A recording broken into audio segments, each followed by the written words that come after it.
Bismillahirrahmanirrahim. Assalamualaikum warahmatullahi wabarakatuh.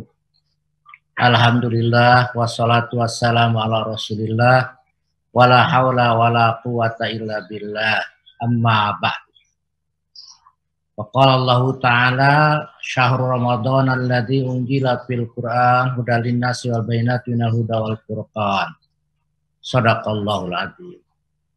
Para pemirsa TV-mu yang dirahmati Allah Subhanahu wa Ta'ala, bulan Ramadan itu bulan Al-Quran, Syahrul Quran.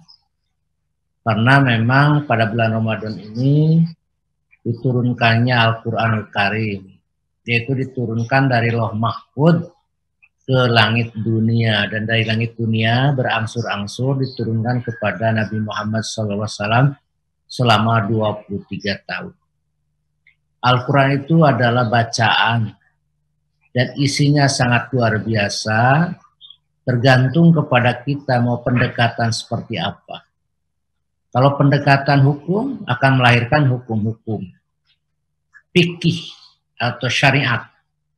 Sebagaimana sekarang buku-buku mengenai fikih sangat luar biasa, bahkan mazhabnya pun ada 4 ya yang besar, kita mazhab-mazhab yang lain.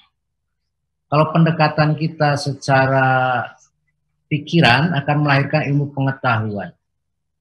Kalau kita lihat di dalam Al-Quran itu banyak sekali rujukan-rujukan berkenaan dengan ilmu pengetahuan. Bahkan ayat pertama Allah mengatakan, Iqra bismi rabbikal ladzi khalaq. Bacalah atas nama Tuhanmu yang menciptakan. Khalaqal insana min alaq, yang menciptakan manusia dari alaq. Jadi perintah baca artinya kita harus banyak membaca supaya banyak pengetahuan.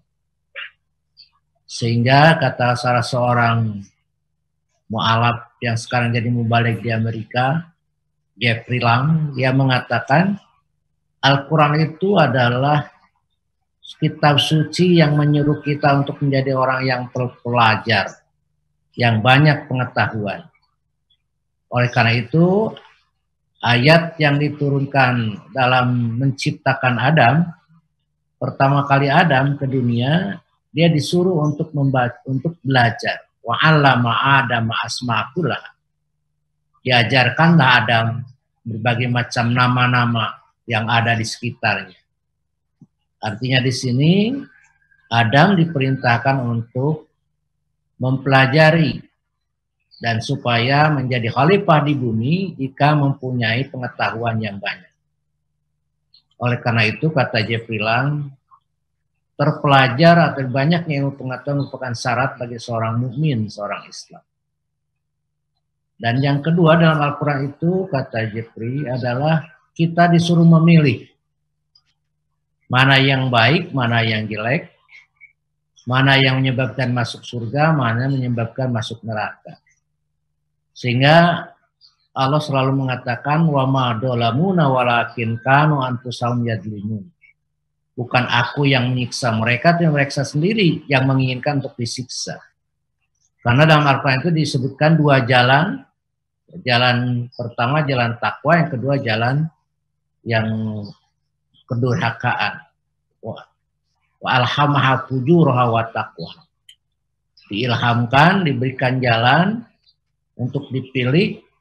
Pertama jalan yang sesat, jalan kedurhakaan, yang kedua jalan ketakwa. Jadi semua itu adalah pilihan. Orang yang pinter, kata Jepang, itu bisa memilih. Rasulullah SAW mengatakan, orang yang cerdas itu, yang hebat itu ialah orang yang memikirkan kehidupan setelah mati. Jadi bukan kehidupan sekarang yang mereka dipikirkan. Orang-orang yang cerdas itu ialah yang memikirkan kehidupan setelah nanti, setelah meninggal. Dan dia persiapkan sebaik-baiknya supaya nanti di alam sana dia mendapatkan kebahagiaan. Itu jadi pilihan. Nah, oleh karena itu pendekatan Al-Quran kita mendekat berdasarkan ilmu pengetahuan. Yang ketiga, bisa saja pendekatan Al-Quran dengan hati nurani. Inilah yang melahirkan tasawuf, zauq, irfani. Banyak orang-orang yang melihat Al-Quran itu dari sudut batin. Ya. Oleh karena itu mereka selalu mengolah batin dengan zikir, dengan merenung, ya, sesuai dengan pendekatan mereka. Mereka cari ayat-ayat yang khusus berkenaan dengan zikir itu. Terus juga ada orang yang mendekatinya dengan pendekatan kejiwaan. Di sini mungkin orang-orang lahirlah psikologi Islam yang sangat luar biasa. Inilah Al-Quran itu sangat disebut mukjizat. Oleh karena itu, siapa yang mendekati dari aspek apa mendekati, dia akan memperoleh kebaikan yang luar biasa. Dalam hadis Nabi sebutkan membacanya saja mendapat kebaikan. Apalagi kalau kita memahaminya, mengamalkannya dalam kehidupan ini, akan sangat luar biasa hasil. Kalau umat Islam membaca Al-Quran, memahami Al-Quran, dan mengamalkan Al-Quran, saya kira mereka akan menjadi umat yang umatan wasatan, umat yang luar biasa, atau juga umat yang oleh Allah sebutkan umat yang paling khair ummah. Khair ummah itu orang atau umat yang paling bagus, orang yang paling istimewa, excellent. Nah, kalau kita mau mempelajari, mengamalkan Al-Quran Al-Karim.